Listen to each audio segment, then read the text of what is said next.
AfricaLoraTravel, ripela kalefatela Botswana, lepati makabujala, makhabisa naga, udira khatile metameko. Hi guys, once again, welcome to another episode of the In Tourism podcast, Down and Low, held by Matlare Matlare. And of course, we're getting nearer and nearer to the BTTA Awards on the 18th of June in Kasane. It's going to be happening. And right here, of course, I'm with Lerato Mpato. Hi, Lerato. Hi. How are you doing? I'm good, from AfricaLoraTravel. Definitely. We're here once again, man. And it's a privilege to have you, because Thank you. I know that today we're going to be talking about, travel and tours and stuff like that, Yes. So tell me about your journey, Tell me about Okay. how you started this thing. Yeah, I'm glad you asked that question. AfricaLoraTravel is a travel agency based in Botswana, Gaborone, but we started in Canada. Yeah. But before I was in travel agency, I was in the airline. I started with Air Botswana, then SAA Link, and then I went to school in Canada for travel and tourism. That is when I started AfricaLoraTravel. Wow. But before I started, I worked. It's important to work. I worked for AfricaLoraTravel, then I worked for Flight Center. Yeah. That's where I learned and I have experience on travel agency. Wow. In travel agency, sorry. That's how you started your travel agency.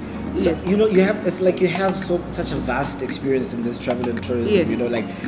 would you say that's what helped you, start up in a way?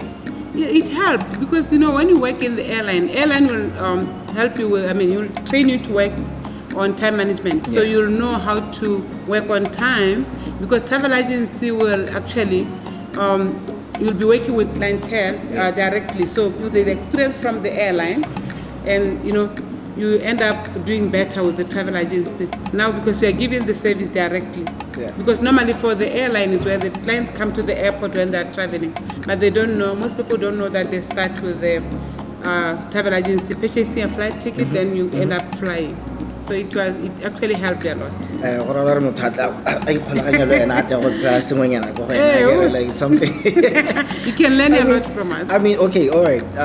When did you actually get into this, and how do you make it? A description of how you do your business, how you go about things in the company. Do you do it alone or No, you can't do it by yourself. Yeah. You need staff. You need strong staff. Okay. So you can't just do it all by yourself because there's a lot in travel agency. It's not only, most people think it's flight tickets. Most people think it's only the tour. Yeah. Travel agency you Yeah. do a lot. You do most of the time you end up with something called a package. Yeah. A package include like flight ticket, accommodation, before you start actually with the visa. And then you do travel insurance, and then sometimes you deal with immigration. People don't know that we deal with immigration more than most of the organizations. Especially with the coronavirus having just passed through, Yeah. how did you deal with those things, with those issues? Protocols, because countries will, I will say they manufacture protocols. Every country will come with something to really make it difficult for our travelers. But for us, our duty is to make it easy for travelers. So we'll read the protocols. They come every day. So we had to read and then upgrade the client accordingly. Yeah. Because you don't want a customer to travel where they are not needed. Yeah. And to travel whereby maybe they'll end up be returned because they didn't follow the rules in place. Somebody is there asking themselves they travel a lot and I do my own booking and stuff like that. How do you guys make profit in this time? How do you work and how do you really actually make profit? Yeah. There are some people who still say, "Oh, I make my own booking. I go online. Hey. I book in I'm sorry to say Expedia," but you still need an advisor. Even you need a lawyer. So with the travel also you need a travel advisor. Because you can't know it all. Even for us as travel consultant, we read every day, we learn every day. So there's no one who is perfect. You might say you know everything, you booked your flight ticket, and then you go to the airport and the border control, the strict people there, they will tell you, no, you didn't follow this protocol, and then you end up having a problem. So if you could go through a travel agency, they could always advise. So we are somehow advisors. Okay. We advise travelers. Plus, actually, we can have the cheapest fare we do have cheapest fare. Cheapest fare. Yeah, it's better than the airline. Oh, Even than most people like probably think- when you're booking yourself with the airlines and stuff like that, you can actually be cheaper than when you book for yourself.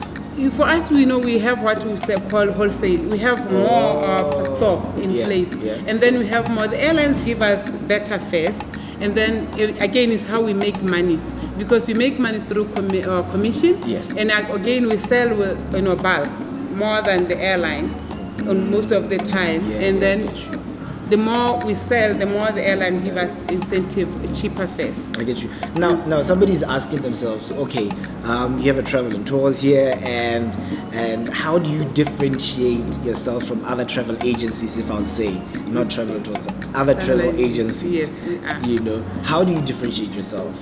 For us, we are more customer based. We really put more time and everything in giving the customer the best experience. We are not going to say, okay, we give you a product, take your flight ticket and go. We will advise you.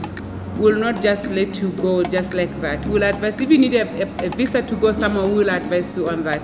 If maybe that country, maybe there's war or something, we'll advise you. Some people don't know that they can't travel to a certain place. Yeah. There's someone right now who doesn't know, maybe they can't go to, for example, Austria, what do you call that place?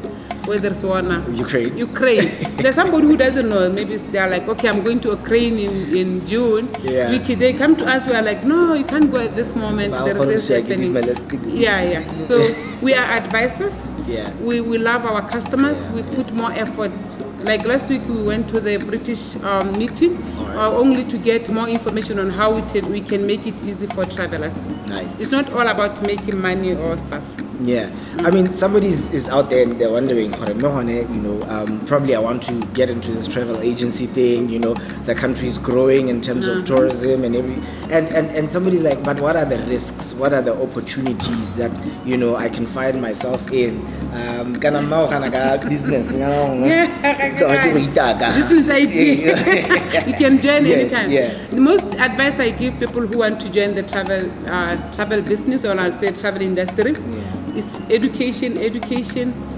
Educate yourself every day. Read, learn, be up to date, because the clients nowadays, they know more than we do most of the time. Some of them, they know most of things. So you have to upgrade your level of understanding things. You have to learn. Again, you have to understand your clients. It's not something which you can say, okay, I'm coming tomorrow and I'm opening. No, you have to be ready. Again, if you are a lazy person, I'm sorry, you can't be in travel, because there's no off days. Do when we go for holidays, travel consultant, we do go for holidays, full force, because we have so many companies. Do you go for holiday? We do. Do you put your phone on silent when you're on holiday? We go on holidays. Do you put your phone on silent when you're on holiday? No, I don't. You see? So it's not really holiday. Okay. Yeah. I think you're talking about the risks there, but what are the opportunities? I mean, somebody's like, okay, but I want to get into this. What's in it for me? Can I? Is it just traveling that I get to experience as a travel agent and stuff like that? Yeah. There is a lot of opportunities, especially for us in Botswana. There is a lot, because I will say the market is still there. There are so many people who don't know about Botswana. We can actually market ourselves in many parts of the world. There are so many people who want to experience safari. Last week I was in Dubai, only to realize that most people in Dubai, they don't know much about Botswana, so that is an opportunity. We should not only look into local tourism, like people locally. Even locally in Botswana, they don't travel much, so we have to educate our people on travel and tourism. There's a lot of knowledge to be gained too, internationally and locally. So there's a lot of opportunity for youth to. They should not be scared of okay, it's a challenging industry. It changes so fast, so many things. If something happens somewhere else, might affect us. We have realized that with Corona. Corona started in China, but somehow we are affected at the end. But doesn't mean that now it's scary area. No, there's still a lot of opportunities in travel. So I'm always open to share my experience and ideas with new people. I really want to hear this thread from you. How did you stay afloat when everybody else was crying that there's no travel? It was a major threat to everybody, but you're still here. You're with me. You're still operating. How did you stay afloat? For us, it was like we have to change. When time changes, you have to change. Change with the times. So what we did, because I was always reading, and my colleagues were always reading. Yeah. So what we realized, like, who is traveling? We realized there were people traveling. Travel didn't actually close like it closed. Yeah. There was travel, so we had to look at what is happening. The students were traveling. Some students were traveling from other countries to Botswana. Some people were traveling to go finish their degrees somewhere else. There were also people traveling for medical reasons. There were repatriation flights. Okay. That is where we really got it. that is where we got it. So always find an opportunity, basically. Yeah, there was an opportunity. I think for me, the next question would be, what is the future for travel? You know, travel agencies. You know, how are you guys looking? I mean, a lot of people are looking into, you know, the fourth revolution, industrialization. Everything is just becoming computer. Yeah. What is the future for travel agencies for you guys? Travel agency will always be there. Yeah. There's many, like as soon as there's immigration, you're going through the border control, you still need travel agent to advise you on how to enter a certain country. If you want to go to Afghanistan, you can go into the Google and read. Yeah. But to have somebody tell you that you can travel there or you cannot travel there, it helps, you know. So I don't see travel agency coming to an end. Yeah. Some people thought when online came, they thought travel agency will close. Yeah. But that is when I started opening my travel agency, when there was online platforms everywhere. Yeah. So there is that human nature which people still need. So as long as there is people who are traveling, they're not robots. Some people want a robot to book for them, but you travel because there's human beings. Yes, we always want the interaction. If you are to go to a certain place and there are no humans there and there are only robots, you will not go there. That's true. So you still need a human touch. You need people to communicate with. You need somebody to advise you. A computer is still a machine. So there are people who still like, even I tell them, no guys, we can go communicate on WhatsApp, I'll give you all the quotation, you'll pay online. They're like, no, Laura, we want to see you. Okay, where's your office? Where is your office? So we still have that. Some people, yes, they can do it by themselves, but they should not tell other people, no, not everybody can do online. Yeah. Even me, I want to go to Botswana and be checked in by someone. Yeah. I will not be, they're there in the airport, Johannesburg airport, where you can check in yourself. But no, I want a woman being. I want somebody to say, hello, Salibona Linjani. You know, Dumelang, Lekai. Hey, Oscar, it's a pressure. This is my podcast. Don't forget, you are saying all languages here. Yeah, sorry. Wimora. Dumelang. Any last words for us? Any last words that you have, you know, for the viewers as well, you know, yeah. So I'll advise actually the youth like you. Yeah. Don't shy away from travel and tourism. Travel and tourism to me is life. Yeah. It's life, it's beautiful. You know, you can still do a lot with the travel and tourism. There's cultural tourism. Most people in Botswana are not into it. Yeah. But we can actually sell our culture. We can actually sell so many things in travel. Travel is so broad. Yeah. You know, it's timeless. You can't say, oh, now next year we're not traveling. We didn't travel, yes, for some time, but it was not the end. Actually, now after Corona, it came so beautiful. We learned so much during those lockdowns and stuff. Yeah. And we also realized, like, actually we are so brave. We can survive any storm. So we are still here. So anytime you want help with the travel, I'm here.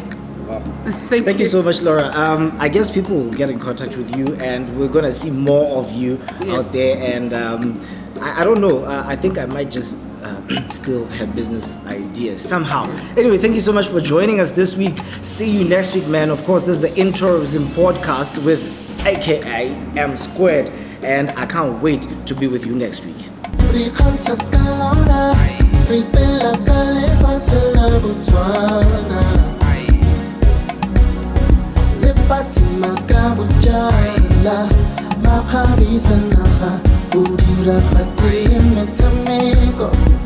Fatima Kabujala, Makhabisa.